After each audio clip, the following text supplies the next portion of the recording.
그래서 다시 넘어졌더라도, 죄에 넘어졌다도 다시 일어나십시오. 예수 앞에 나오십시오. 예수의 이름으로 자백하십시오. 죄를 씻어주는, 그렇게 해서 죄를 다스리는 사는 자.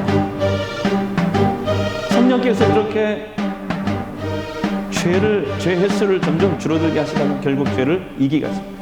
아니면 어떤 사건을 통해서 내 죄를 끊어내십니다. 예수님의 십자가 그 보혈 공로지 않아요. 주님 나라 가는 그날까지 죄를 이기십시오.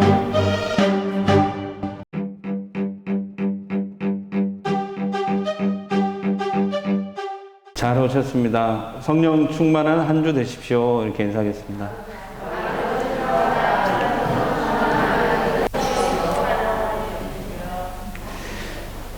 오늘 본문에 보면은 가인과 아벨 두 사람이 나옵니다. 여러분 너무나 잘 아시는 그런 말씀입니다. 아담과 하와가 죄를 짓고 타락한 후에 에덴 동산 바깥으로 쫓겨났잖아요. 그래서 거기에서 난 두 아들입니다. 형 가인은 농사를 짓는 사람이 되었고 동생 아벨은 양치는 사람이 되었습니다. 부모는 다행히 이 두 아들에게 하나님께 예배 드리는 법을 가르쳤습니다. 세월이 흘렀습니다. 세월이 흐른 후라고 되어 있는데 그 말은 성인이 되었다. 많은 시간이 흘렀다. 이런 뜻입니다.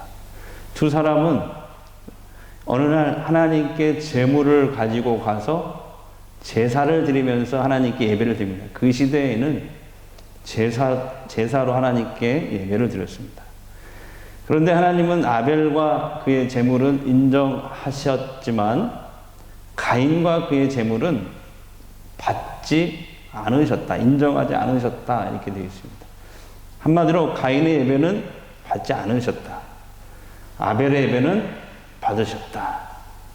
오늘 저와 여러분이 드리는 이 예배가 하나님께서 기뻐 받으시는 그런 예배가 되기를 축복합니다. 왜 하나님께서 가인의 예배를 받지 않으셨을까요? 재물의 좋고 나쁨 때문이 아닙니다. 하나님이 재물 때문에 예배를 받고 안 받고 하진 않는다. 그러면 이유가 뭐냐? 4절, 5절을 자세히 보시면 그 이유가 나와 있습니다. 4절, 5절 다 같이 보겠습니다. 아벨은 자기도 양의 첫 새끼와 그 기름으로 드렸더니 여호와께서 아벨과 그의 제물은 받으셨으나 가인과 그의 제물은 받지 아니하시니라. 여기 우리가 이 말씀에서 주목해야 될 단어는 아벨과 그의 제물, 가인과 그의 제물. 그러니까 제물 앞에 제물을 드린 사람, 예배자가 강조되고 있는 것을 볼 수 있어요. 제물보다 하나님이 더 우선시하는 것이 예배자의 삶이라는 것이죠. 믿음이라는 것이죠.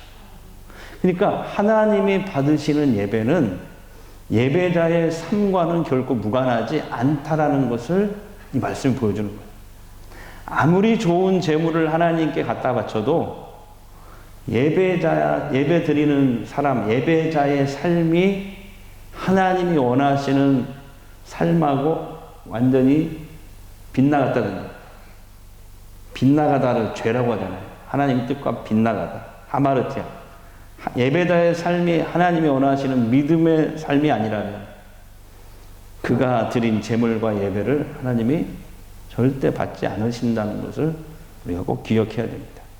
히브리서도 그걸 강조해요. 아벨과 가인의 예배를 신약 히브리서가 이렇게 설명하고 있어요. 히브리서 11장 4절 보면 믿음으로 아벨은 가인보다 더 나은 제사를 드렸다. 믿음으로. 하나님께서 동생 아벨의 예배는 받으시고 자신의 예배는 받지 않으시자 가인은 하나님께 분노를 표출합니다. 이렇게 표출해요. 고개를 떨구고 그리고 화가 난 표정으로 얼굴이 울그락 안색이 변하는 것입니다. 하나님께서 가인에게 가인아 왜 화가 났지? 물으십니다. 그러면서 하나님이 이렇게 얘기하고 있습니다. 야, 가인아, 지금 문 밖에서 죄가 너를 삼키려고 웅크리고 있어. 입을 쫙 벌리고 웅크리고 있거든. 조심해야 돼. 빨리 죄를 다스려야 돼. 원어로 보면 이런 뜻입니다. 자, 7절 보겠습니다. 죄가 너를 원하나 너는 죄를 다스려야지. 이게 그 말이에요. 죄가 입을 쫙 벌리고 너를 삼키고 있다. 신약에도 우리 그리스도인들에게 비슷한 말씀을 주셨어요. 하나님이.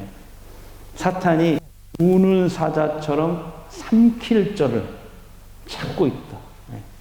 근데 여기서 삼킬 자는요, 불신자가 아니에요. 불신자는 이미 사탄의 자식들이에요. 그러니까 그들은 건들지 않아요. 누굴 건드려요? 우리를 건드려요. 예수 믿는 우리들을 어떻게든지 믿음을 무너뜨리고 다시 죄를 다시 짓게 해서 우리의 믿음을 무너뜨리는 것이죠. 우리를 완전히 삼키려고 하는 거죠. 죄가 지금 너를 원하고 탁 입을 벌리고 있다. 너 죄를 다스려라. 그러나 가인은 하나님의 음성을 무시해버립니다. 문을 박차고 나가버립니다. 딱 박차고 나가버리는 거예요. 그 순간 문 앞에서 기다렸던 죄가 가인을 정말 덮쳐버립니다. 네. 가인은 분노가 점점 커져서 하나님께 대한 섭섭함과 분노, 이런 감정을 가인, 동생 아벨에게 풉니다.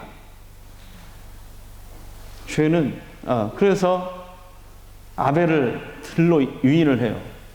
쳐 죽입니다. 얼마나 비극입니까? 요즘 뉴스에도 그런 거 나오잖아요. 형제가 아니면 죽이고, 애인 간에도 막 죽이고, 데이트 폭력. 막 그러잖아요. 부모까지 죽이고, 층간소음 때문에 죽이고, 가정에서 얼마나 많은 비극이 일어나요. 이렇게 성경의 최초의 살인이 일어나게 됩니다. 창세기 4장, 오늘 우리가 지금 살펴보고 있는데 4장부터 사실 11장까지 앞으로 계속 살펴보겠지만 4장부터 11장까지는요, 이 아담으로 시작된 죄가 아담에게서 끝나지 않고 죄가 계속 사람들에게 전염되고 그 죄가 계속 성장이 되고 반복이 되었다. 이것을 보여주려고 하는 거예요. 죄의 세 가지 무서운 속성이 있는데 전염성, 성장성, 반복성입니다. 자, 해볼까요? 시작. 잘 하신 거 맞죠? 전염성, 성장성, 반복성. 네. 죄는 한 번 하고 끝나지 않아요. 사탄이 그렇게 놔두질 않아요. 우리가 멸망당할 때까지. 오늘 가인 이야기를 통해서 하나님은 우리에게 어떤 메시지를 주시려고 하는 걸까요? 첫 번째는 이거예요. 우리 마음속에 미움과 분노가 치밀어 오르는 순간 그때 기억하라는 거예요. 죄가 우리를 덮치고 있다는 거죠. 네. 죄가 너를 원하는 그 말이죠. 입을 쫙 벌리고 삼키려고. 마음속에 분노와 미움이 차오르는 순간에 죄가 우리를 덮치고 있다. 이렇게 꽉 기다리게. 하나님께서 분명히 가인이 살인을 저지르기 전에 분노가 막 끌어올릴 때 죄가 지금 너를 원하고 있다. 너는 죄를 다스려라. 즉 죄를 다스리라는 말은 미움과 분노를 빨리 다스려야 된다. 이런 말과 같은 거예요. 그러나 가인은 결국 어떻게 해요? 죄를 다스리지 못하고 동생을 죽이게 됩니다. 여러분, 죄는요, 미움과 분노를 먹고 자라납니다. 미움과 분노. 죄가 자라다가 점점 어떻게 되냐? 더 커져요. 아까 성장성이라고 하잖아요. 그래서 상대를 상처를 주거나 결국에는 죽이는 폭력적 행동으로 나타납니다. 그것이 언어폭력이든지 미움이든지 살인이든지 그렇게 나타나요. 그래서 17세기에 영국의 유명한 청교도 신학자의 목사였던 존 오웬이라는 목사님이 계셨는데 그분은 영국에 한참 대부흥이 일어날 때 이 설교를 하셨어요. 여러분, 죄를 항상 죽이십시오. 그렇지 않으면 그 죄가 당신들을 삼킬 것입니다. 그 죄가 우리를 죽일 거라. 그러잖아요. 이게 무슨 말이냐면 누군가 죽이려고 칼을 품잖아요. 날카로운 칼을 갈아서 품잖아요. 그러면 그 상대방을 찌르기 전에 그 날카로운 칼에 자신의 몸이 베인다는 거예요, 먼저. 여러분, 성경은 더 절망적인 이런 무시무시한 말이 있어요. 그러니까 형제를 미워하고 분노하는 것은 살인하는 것과 똑같다. 이렇게 얘기하고 있어요. 와. 거기다 뭐라고 하는지 알아요? 구원이 없다. 그 사람. 미워하기만 해도 살인자와 같고 구원이 없다. 한번 보세요. 요한일서 3장 15절. 그 형제를 미워하는 자마다 살인하는 자니 살인하는 자마다 영생이 그 속에 거하지 아니하는 것을 너희가 아는 바라. 우리 다 미워하잖아요. 구원받을 사람이 하나도 없네. 이게 성경 말씀이에요. 절망이지 않습니까? 여기까지 보면. 그럼 어쨌든 미움과 분노를 다스려야 됩니다. 근데 어떻게 다스릴 수 있을까요?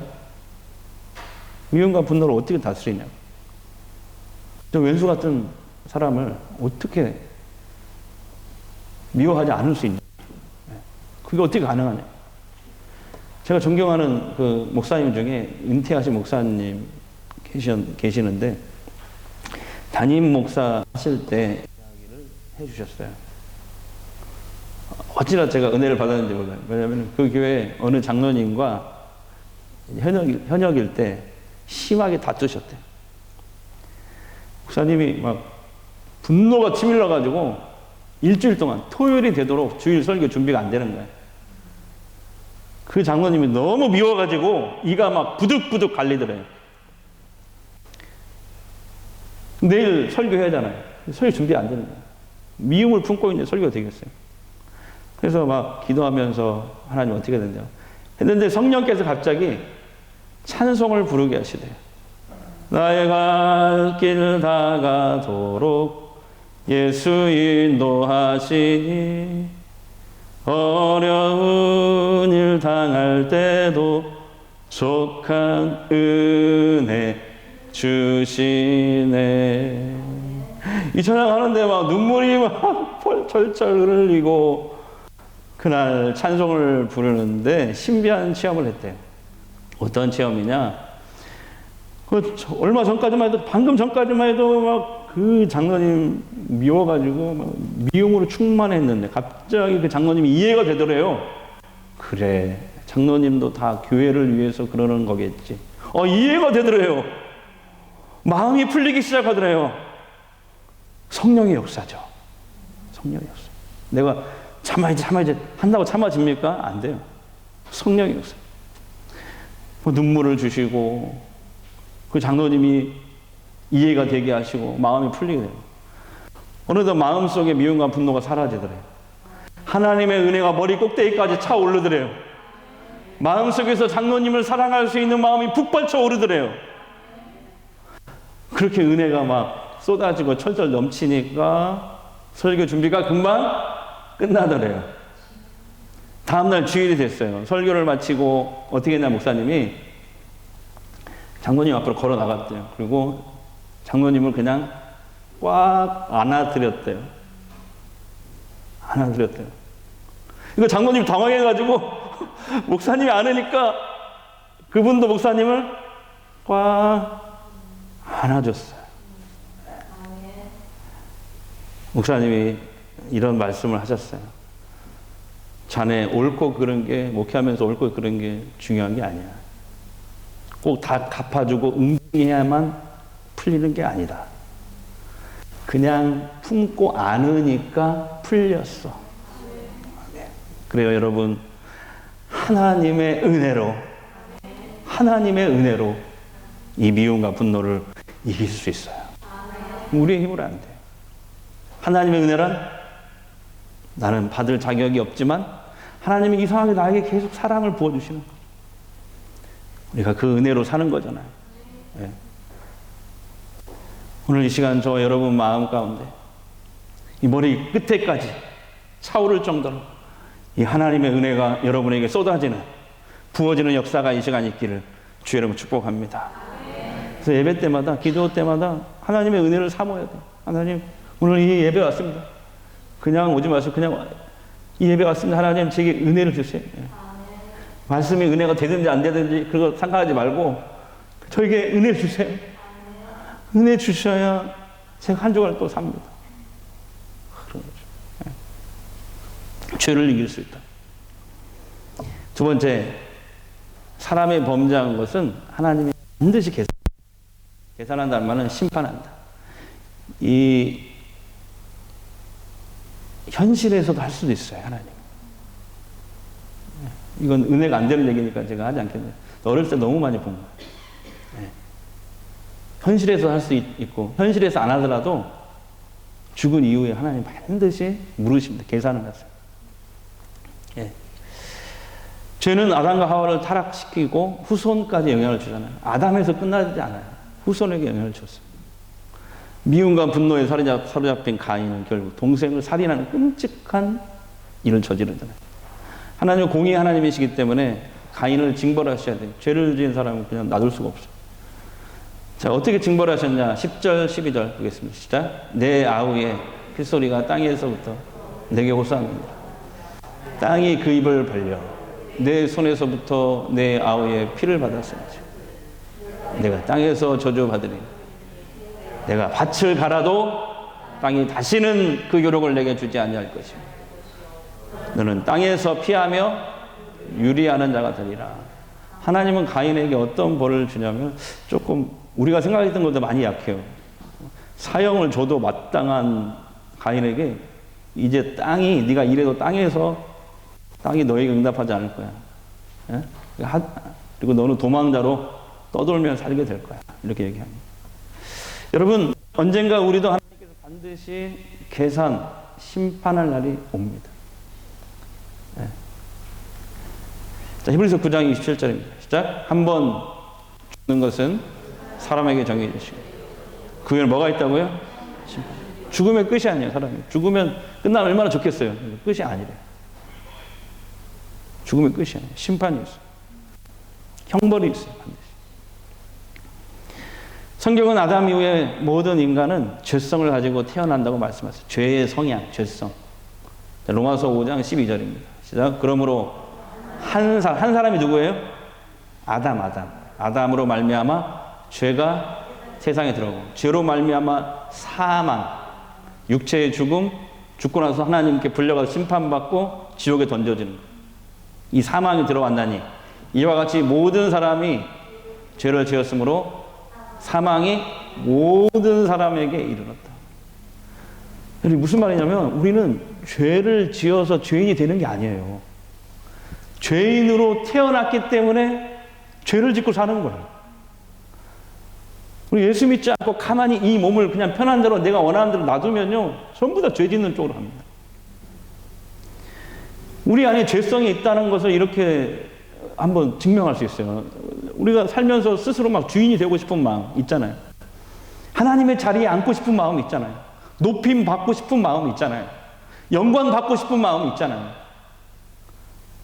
내 마음대로, 내 소견에 오른 대로 욕심껏 살고 싶어하는 본능이 우리 안에 웅크리고 있지 않습니까? 이게 뭐예요? 우리 속에 죄성이 여전히 살아있다는 증거입니다. 근데 성경이 말씀하시는 죄는요, 사람이 말하는 죄와 너무 범위가 더 커요. 사람이 얘기하는 들키지 않으면 죄가 아니에요. 근데 하나님은 안 그래요. 하나님께 들키지 않은 죄가 없어요. 마음 속에 짓는 죄, 말로 짓는 죄, 행동으로 짓는 죄, 전부 다 죄라는 거예요. 여러분, 우리 중에 누가 이 죄에서 자유로울 수 있겠습니까? 우리가 이게 살면서 짓는 모든 죄는 이 우리 안에 있는 이 죄성, 죄의 씨앗, 아담 이후에 들어온 이 죄의 씨앗을 자꾸 가지치게 하는 거예요. 예. 우리를 자꾸 죄 쪽으로 가게 하는 것이죠. 우리는 다 지옥 가고 심판받고 멸망받을 존재예요. 죄를 못 이겨요. 죄에 무능해요, 우리는. 죄를 못 이겨요. 우리 힘으로 절대 못 이겨요. 그러면 절망하고 그냥 끝내야 되냐? 그렇지 않아요. 오늘 하나님께서 세 번째 마지막으로 주신 게 바로 이겁니다. 함께 읽겠습니다. 죄에 지배당하지 않고 사는 유일한 비결은 우리 안에 있는 가인을 날마다 십자가의 보혈로 씻어내는 것입니다. 가끔 근데 요새는 이제 다시 가보려고 하는데, 여기 중림, 저기, 거기 뭐라 그러죠? 중림 말. 뭐는 온천이죠, 거기? 상관, 거기. 7,000원짜리 거기. 물 좋잖아요. 거기 가끔 가거든요. 사모님하고 가는데, 사모가 저한테, 오늘 목욕했으니까 나 앞으로 이제 평생 씻지 않아도 되겠다. 그렇게 얘기한다면 이상한 거잖아요. 그죠? 오늘 목욕했더라도 내일 또 샤워해야 돼. 이렇게 몸을 계속 씻어내는 것처럼, 자, 하나님은 죄인을 결코 그냥 죽고 심판당하게 내버려 두지 않으십니다. 하나님은 공의의 하나님이시지만 동시에 사랑의 하나님이시기 때문에 그래요. 그런 거 있잖아요. 죄는 미워하시지만 죄인은 사랑하세요. 죄인의 죄는 해결해야 되겠고, 누구를 통해서 해결했어요? 예수님 해결하고. 죄인이 우리는 믿음으로 살려주시고. 하나님은 죄지은 가인에게 은혜로 대하시는 걸 볼 수 있어요. 가인이 하나님의 징벌에 대해서 너무 가혹하다고 항변합니다. 자, 13절, 14절 보세요. 시작. 가인이 여호와께 하는데 내 죄벌이 지기가 너무 무거우니이다. 주께서 오늘 이 지면에서 나를 쫓아내시온즉 내가 주의 낯을 배웁지 못하리니 내가 땅에서 피하며 유리하는 자가 될지라. 물은 나를 만나는 자가 가인의 항변이 무섭지 않습니까? 자기는 아무 죄 없는 동생을 그렇게 함부로 죽여놓고 하나님께서 그나마 가인에게 은혜를 베풀어서 떠도는 삶이란 정말 가벼운 형벌을 주셨잖아요. 근데 그게 가혹하대요. 그리고 자기를 죽여놓고 자기가 사람들에게 죽임 당할까봐 두려워하고 있어요. 자, 그럼에도 불구하고 하나님은 이런 가인에게 은혜의 약속을 주세요. 마지막 절 15절입니다. 읽겠습니다. 여호와께서 그에게 이르시되 그렇지 아니하다. 가인을 죽이는 자는 벌을 칠까요?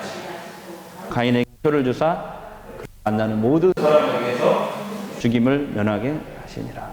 아멘. 하나님은 가인에게 누구든지 너를 죽이는 사람은 7배로 복수를 당할 것이다. 이러한 은혜의 약속을 주신 거예요. 가인이 죄 때문에 그냥 죽도록 내버려 두지 않고 돌보시잖아요. 우리가 볼 때 죽어 마땅한 그 가인을 하나님이 이렇게 돌보셔. 은혜의 하나님, 사랑의 하나님. 마찬가지로 오늘 본질상 죄인인 우리들도 죄로 완전히 멸망당하지 않게 하시려고 우리들에게도 이런 은혜의 약속을 주셨어요. 고린도전서 15장 22절입니다. 시작. 아담 안에서 모든 사람이 죽은 것 같이 그리스도 안에서 모든 사람이 삶을 얻으리라. 누구 안에서요? 그리스도 안에서. 이 사장의 끝털이 보면은 그 내용이 나오는데 하나님은 원래 계획이 아담이 타락했을 때부터 인간은 안 되겠구나. 자유의지를 가지고 죄 짓는 데 사용하구나. 구원자가 필요하구나. 그래서 예수 그리스도를 창세기 3장 15절에 여자의 후손을 통해서 오게 할 것이다. 그 약속을 주셨잖아요. 그래서 그 후손을 아벨의 계보를 통해서 하시려고 했는데 아벨이 죽었잖아요. 그럼 대가 끊기는 거잖아요. 어떻게 했냐면 다시 아담과 하와가 셋을 낳게 하셔서 그 셋을 통해서 여자의 후손이 오게 하십니다. 그 셋의 후손 중에 하나가 노아, 아브라함 이렇게 되는 겁니다. 다윗 이렇게 쭉쭉쭉 내려가요. 하나님은 창세기 3장 15절의 예언대로 여자의 후손 예수 그리스도를 우리에게 보내주셨습니다. 그분은 우리가 저지른 모든 죄값을 대신해서 십자가 위에서 죽게 하셨어요. 그렇게 우리가 지은 죄값을 대신 치르신 거예요. 우리의 죄값을 대신 치르다, 값을 치르다, 대속이라고 합니다. 뭐라고 한다고요? 대속. 이제 우리는 예수님이 십자가 위에서 흘리신 이 대속의 피를 의지해서 죄를 씻을 수 있도록 하나님이 약속의 말씀을 주셨어요. 여러분 잘 아시는 말씀, 요한복음 3장 16절. 누구든지 예수 믿으면 멸망치 않고 영생을 얻으리라. 그 다음에 또 믿고 난 다음에 짓는 죄가 있어요. 불순종. 원죄는 아니지만 자범죄라고 하죠. 불순종. 하나님께 불순종하는 이 죄. 이 죄는 우리가 날마다 자백 자백함으로, 예수의 이름으로 하나님 앞에 나가서 예수의 이름으로 자백함으로 씻음 받을 수 있게 죄의 처리법을 주셨어요.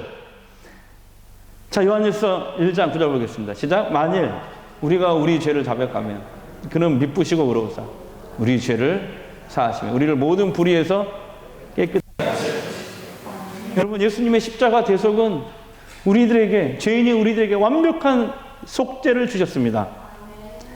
하나님을 모르고 살았던 그 불신, 원죄, 그것도 구원받게 하셨고, 믿은 다음에 구원받은 이후에 우리가 살면서 짓는 불순종의 죄도 자백함으로, 예수의 이름으로 자백함으로 완전히 씻음 받을 수 있도록 죄의 처리법을 주셨어요.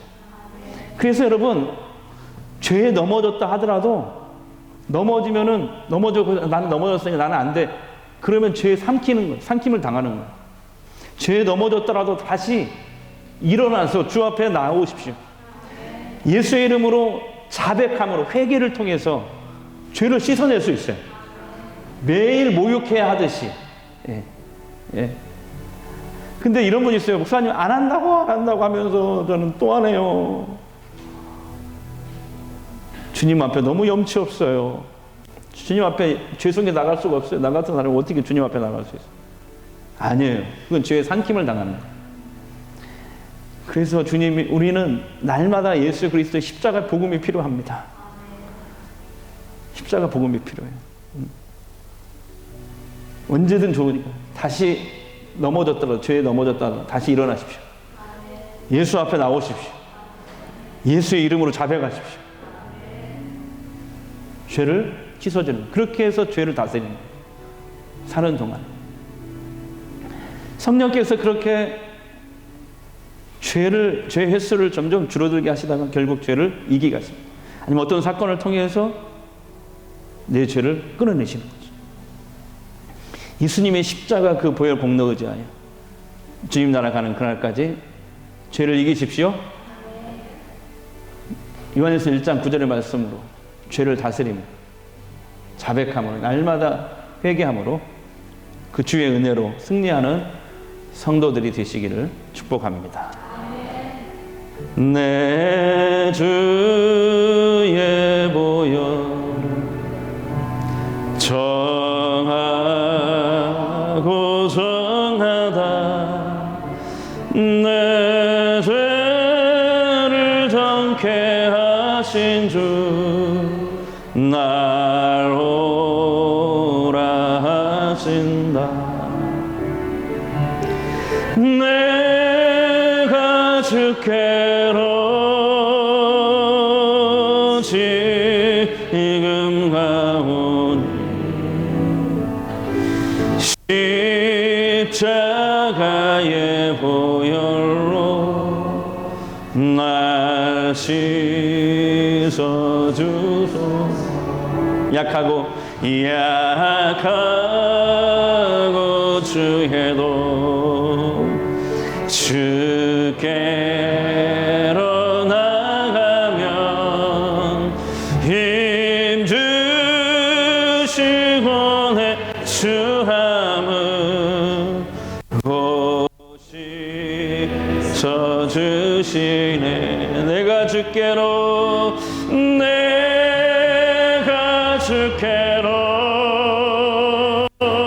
지금 가오니 십자가의 보혈로 날 씻어. 내가 주께로 지금 갑니다. 내가 주께로 지금 가오니 십자가의 보혈로 날 씻어주소서. 기도하겠습니다. 하나님, 나에게 지금 가장 필요한 것은 하나님의 은혜입니다. 그 은혜가 이 시간 나에게 부어지게 하시옵소서. 여자의 후손이신 예수님이 십자가 위에서 죽으심으로 우리의 원죄가 완전히 속죄함 받은 줄 믿습니다. 또한 구원받은 이후에 우리를 못 살게 하는, 우리를 괴롭게 하는, 우리를 완전히 믿음의 길에서 떠나게 하는 불순종의 죄도 예수의 이름으로 자백함으로, 날마다 자백함으로 완전히 씻을 수 있도록 은혜를 주심을 감사합니다. 이 약속의 말씀을 믿습니다. 이 약속의 말씀을 붙들겠습니다. 예수님의 십자가 보혈의 공로 의지하여 주님 나라 가는 그날까지 날마다 회개함으로 죄를 이기고 다스리며 승리하는 삶 살 수 있도록 성령이여 나를 붙들어 주시옵소서. 예수님의 이름으로 기도합니다. 아멘.